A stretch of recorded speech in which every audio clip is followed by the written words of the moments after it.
आगे चलते हैं। उसके बाद डिस्पनिया को आप छोड़ दें। जो सिनकोना है उसका मैं इंडाइजेशन में रोल प्ले करता है। हे फीवर आप ये समझ लें कि एलर्जिक रहनाइटिस को कह रहा है कि एलर्जी की वजह से जो फ्लू वगैरह हो जाते हैं उसमें इस्तेमाल हो रहा है।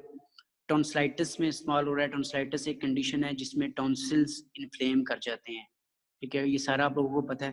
तो सिनकोना की जो मेडिकल यूजेस है वो जो आप याद रखेंगे वो क्या है? सिनकोना के मेडिकल यूजेस एंटी मलेरियल है, एंटीपायरेटिक है, एनाल्जेसिक्स है, डिस्पेप्सिया में इस्तेमाल हो रहा है, फीवर में इस्तेमाल हो रहा है और टॉन्सिलाइटिस में इस्तेमाल हो रहा है। ठीक हो गया जी, सिनकोना का हमने पढ़ लिया था। आगे देखें, आगे है आपके पास 7वां प्लांट हायोसाइमस लीफ। ठीक है, हायोसाइमस लीफ है। और ये जो पार्टिसिपेंट अपना माइक ऑन कर लेते हैं, उस्मान मिर्ज़ा आपको कितनी दफ़ा म्यूट किया है? काइंडली अपने आप को माइक को मत ऑन किया करें। ठीक है, हायोसाइमस लीफ है, अजवाइन की बात कर रहा है ये। ठीक है, आगे चलते हैं जी। इसका जो बायोलॉजिकल सोर्स है वो आपके सामने है। हायोसाइमस नाइगर बायोलॉजिकल सोर्स है। हायोसाइमस नाइगर बायोलॉजिकल सोर्स है, ये आपने याद रखना है हायोसाइमस लीफ के बारे में। कल जब पेपर में आ जाएगा एक्सप्लेन अबाउट हायोसाइमस लीफ, ठीक है, what is the botanical source of hyoscyamus leaf और what are the uses of hyoscyamus leaf, तो आप लोग जो बताएंगे वो ये बताएंगे कि hyoscyamus leaf is obtained is the biological source is dried leaves and flowering tops of hyoscyamus Niger. खुश्क पत्ते या फ्लावरिंग टॉप्स जो उनसे होते हैं वो इसका बायोलॉजिकल सोर्स है। और किस प्लांट से ये हो रहे हैं? हायोसाइमस नाइगर से हो रहे हैं। आगे चलें जी। फैमिली सोलिनेसी फैमिली है। केमिकल कॉन्स्टिट्यूएंट्स जो उनसे हैं वो बड़े इंपॉर्टेंट हैं इसके। एक हायोसिन है एंड हायोसामाइन है। ये केमिकल कॉन्स्टिट्यूएंट्स आप याद रखिएगा। एक एट्रोपिन है और स्कोपोलामाइन है। ये केमिकल कॉन्स्टिट्यूएंट्स आप याद रखेंगे। मेन मेडिसिनल यूजेस इन्हीं के साथ जुड़े हुए हैं। स्मूथ मसल रिलैक्सेंट हैं, सेडेटिव्स हैं, ये सारी आपको बातें एक्सप्लेन कर चुका हूँ। नारकोटिक्स में आते हैं। ठीक है, मेन जो टर्म एक्सप्लेन करने वाली है वो है मैट्रिएटिक। मैट्रिएटिक ये याद रखिएगा एक कंडीशन है जिसमें आँख के जो पीपल होता है, पीपल वो डायलेट कर जाता है। अक्सर आपने देखा होगा एट्रोपिन के ड्रॉप्स डाले जाते हैं। जो आई सर्जन्स होते हैं ऑपरेट करने के लिए या आँख को एग्जामिन करने के लिए, चेक करने के लिए एट्रोपिन के ड्रॉप डालती हैं। जिससे क्या होता है, जो आँख का पीपल है वो डायलेट कर जाता है। इसी के अगेंस्ट एक और टर्म यूज होती है, एक ये मैट्रिएटिक है और दूसरी जो टर्म है वो मियोसिस है। उसमें क्या होता है, जो पीपल है वो कंस्ट्रिक्ट कर जाता है। ठीक है, ये याद रखिएगा। मैड्रियाटिक डी, डी से याद रखिएगा डायलेट। मैड्रियाटिक एक ऐसी कंडीशन है जिसमें आई का जो पीपल है वो डायलेट कर जाता है। ठीक है, उसके अलावा एस्थमा में इस्तेमाल हो रहा है। एस्थमा में क्यों इस्तेमाल हो रहा है? क्योंकि ये मसल्स रिलैक्सेंट है, तो ये ब्रोंको मसल्स जो उनसे होंगे उनको रिलैक्स कर देगा, जिसकी वजह से सांस लेने में आसानी होगी। उसके बाद आखिरी जो यूज़ है इसका सीएनएस स्टिमुलेंट है। सीएनएस स्टिमुलेंट से मुराद क्या है कि ये नर्वस सिस्टम को एक्टिवेट कर देगा, जिससे अलर्ट हो जाएगा बंदा, एनर्जी ज़्यादा होगी, एक्टिव महसूस होगा।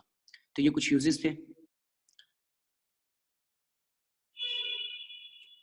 आखिरी प्लांट जो उनसे रह गया अल्कलॉइड में से वो देख लें सिर्फ। आखिरी जो प्लांट है वो सिंपल मेडिकल यूजेस तो ऑलमोस्ट सबके सेम ही चल रहे हैं। बेलाडोना है आखिरी प्लांट, सिनोनिम डेथ हर्ब भी कहते हैं इसको। बायोलॉजिकल सोर्स एट्रोपा बेलाडोना है। बायोलॉजिकल सोर्स क्या है जी इसका? Atropa belladonna. Family Solanaceae family है। फैमिली को थोड़ा सा आप लोगों ने रटा लगाना है, थोड़ी सी मेहनत करनी पड़नी है, बाकी सारा काम आसान है। सिर्फ फैमिली और बायोलॉजिकल सोर्स याद रखना है। अब एट्रोपा है, जैसे ही आपको पता है बेलाडोना के बात हुई है, बेलाडोना का बायोलॉजिकल सोर्स है एट्रोपा बेलाडोना, तो केमिकल कॉन्स्टिट्यूएंट्स भी क्या हो जाएगा एट्रोपा से? एट्रोपिन। हायोसामीन आप याद कर लें, ये दो नाम याद कर लें। Medicinal uses, muscles relaxant of respiratory tract, जो रेस्पिरेटरी ट्रैक्ट के मसल्स हैं उनको रिलैक्स करेगा, तो मतलब ये एस्थमा में भी इस्तेमाल हो सकता है। ठीक हो गया, तो इसका मतलब ये है कि ये एस्थमा में भी इस्तेमाल हो सकता है। नारकोटिक्स में इंक्लूड होता है, सिडेटिव्स है, सिडेटिव से मुराद क्या है कि ये बॉडी को रिलैक्स करेगा। एंटीस्पास्मोटिक वही बात हो रही है दोबारा कि मसल्स को रिलैक्स करेगा, एब्डोमिनल मसल्स को भी रिलैक्स करेगा। ठीक है, तो अल्कलॉइड्स आपके खत्म हो गए। एक दफ़ा ये आपके सामने जो बुक में सिलेबस में इंक्लूड है, हमने सिर्फ वही अल्कलॉइड्स पढ़ने हैं, ज़्यादा डिटेल्स हमें ज़रूरत भी नहीं है। तो हमने क्या देखा था कि अल्कलॉइड्स क्या थे, एक शॉर्ट समरी देखें, याद क्या करेंगे आप? अल्कलॉइड्स क्या थे? आप लोग ये कहेंगे कि अल्कलॉइड्स ऐसे कंपाउंड थे जिनमें नाइट्रोजन प्रेजेंट था। ठीक है, दूसरी प्रॉपर्टी आप क्या बताएंगे कि they are basic in nature, pH के अकॉर्डिंग भी बताएंगे। थर्डली आप बता देंगे कि ये एक्टिव हैं, फिजियोलॉजिकली एक्टिव हैं, बॉडी में जाके एक्शन शो करेंगे अपना। ठीक है, पॉजिटिव भी हो सकता है और नेगेटिव भी हो सकते हैं। अब आगे चलते हैं जी। फिर हमने देखा कि इसकी कुछ क्लासिफिकेशंस हैं, तो क्लासिफिकेशन की तरफ आते हैं। तो हर क्लासिफिकेशन में से ऑलमोस्ट हमने एक एक प्लांट पढ़ लिया है, जो नहीं पढ़े वो आप समझ लें कि आपके सिलेबस में नहीं शामिल।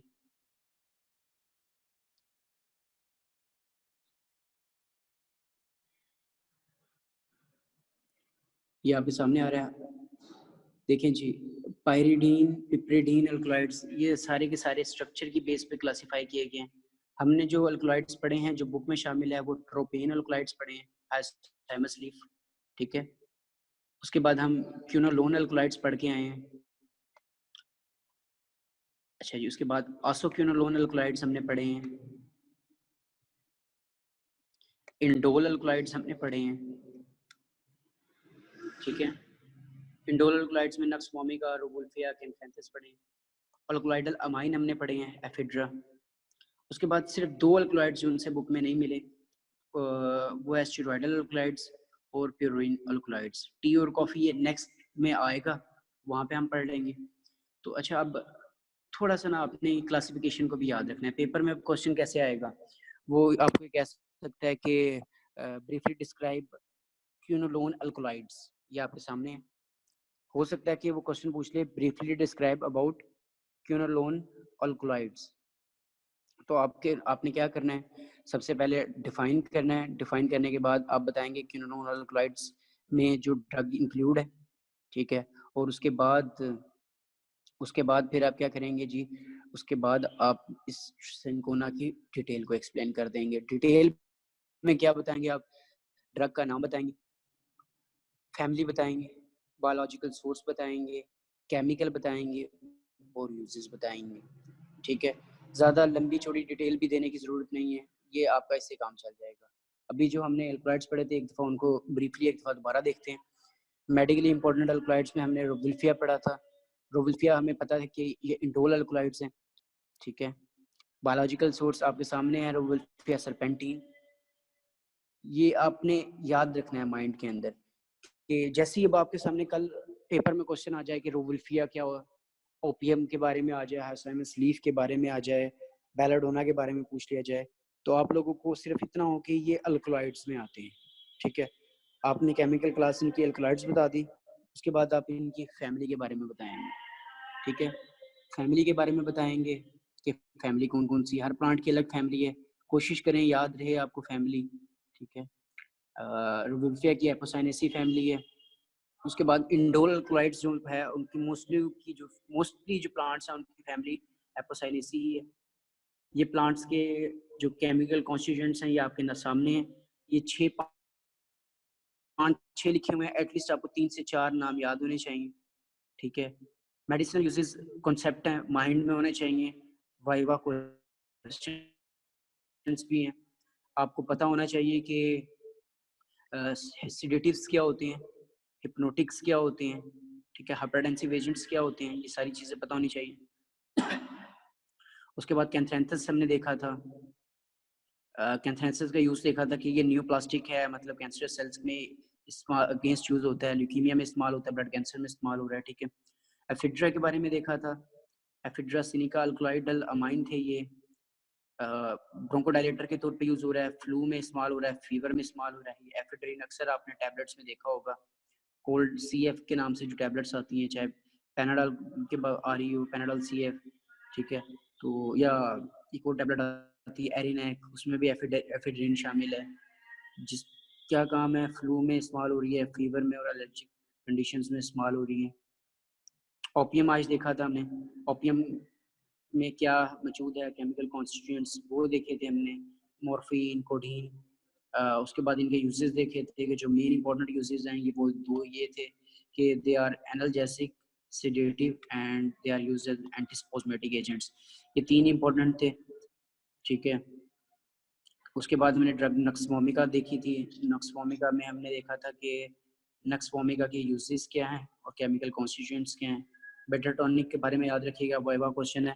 बिटर टॉनिक में आप बताएंगे कि ये इम्प्रूव करता है एपेटाइट को और डाइजेशंस को। कैसे करता है, मैकेनिज्म टेक्नीशियंस में पढ़ने की ज़रूरत नहीं है। सिंकोना प्लांट बार्क के बारे में देखा था। सिंकोना बार्क के बारे में हमने कहा कि इसका जो बायोलॉजिकल सोर्स है सिंकोना सक्सीरुब्रा है, ठीक हो गया जी। उसके बाद इसके यूजेस देखे थे, ये एंटी मलेरियल था, एंटीपायरेटिक था, डिस्पेप्सिया मतलब इंडाइजेशन में इस्तेमाल होता है, हे फीवर में यूज़ हो रहा है, टॉन्सिलाइटिस में यूज़ हो रहा है। साथ साथ एक बात याद रखिएगा, कुछ मिलती जुलती टर्म्स आती हैं, मैं वो साथ साथ एक्सप्लेन कर देता हूँ। जैसे डिस्पेप्सिया के आगे डॉट्स लगाए हुए हैं, डिस्पेप्सिया और डिस्पनिया दोनों मिक्स हो जाते हैं अक्सर। पेप्सिया से याद रखिएगा, पेप्सिन जो कि बॉडी के अंदर एंजाइम है, ये एंजाइम क्या करता है, डाइजेशन में हेल्प करता है। तो डिस्पेप्सिया याद रखिएगा डाइजेशन से रिलेटेड है, और डिस्पनिया सांस से रिलेटेड है। हाइमस लीव था, अजवैन के नाम से मशहूर है। हाइमस नाइगर इसका बायोलॉजिकल सोर्स है। हाइमस नाइगर इसका बायोलॉजिकल सोर्स है। उसके बाद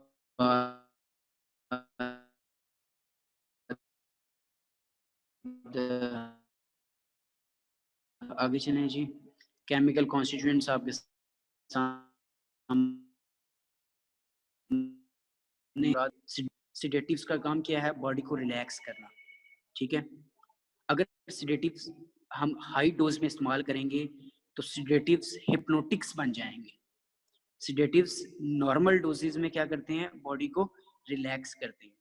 जब सिडेटिव्स की डोज ज़्यादा कर दी जाए तो वो फोर्सफुली स्लीप को इंड्यूस करते हैं, नींद लेकर आते हैं। तो जो चीज़ फोर्सफुली नींद लेकर आए तो वो हिप्नोटिक्स कहलाती है। सिडेटिव्स क्या करेंगे, रिलैक्स कर देंगे। रिलैक्स करने से क्या होगा, ऑटोमेटिकली आप जब रिलैक्स होंगे तो नींद आना स्टार्ट हो जाएगी।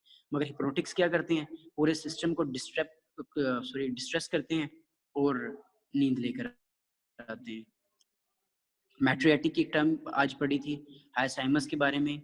मैट्रियाटिक एक ऐसी टर्म है, एक ऐसी कंडीशन है जिसमें आँख के अंदर जो गोल दायरा है छोटा सा, वो डायलेट करने के लिए इस्तेमाल करते हैं। पीपल को डायलेट करने के लिए इस्तेमाल किया जाता है। तो इसके डिफरेंट पर्पसेस हैं। ऑपरेशन में भी इस्तेमाल किया जा सकता है, क्लिनिकल एग्जामिनेशन में भी इस्तेमाल किया जा सकता है। आखिरी प्लांट बेलाडोना पढ़ा था। एट्रोपा बेलाडोना इसका बायोलॉजिकल सोर्स है और एट्रोपिन इसका केमिकल कॉन्स्टिट्यूएंट है। सेम यूजेस इसके हैं।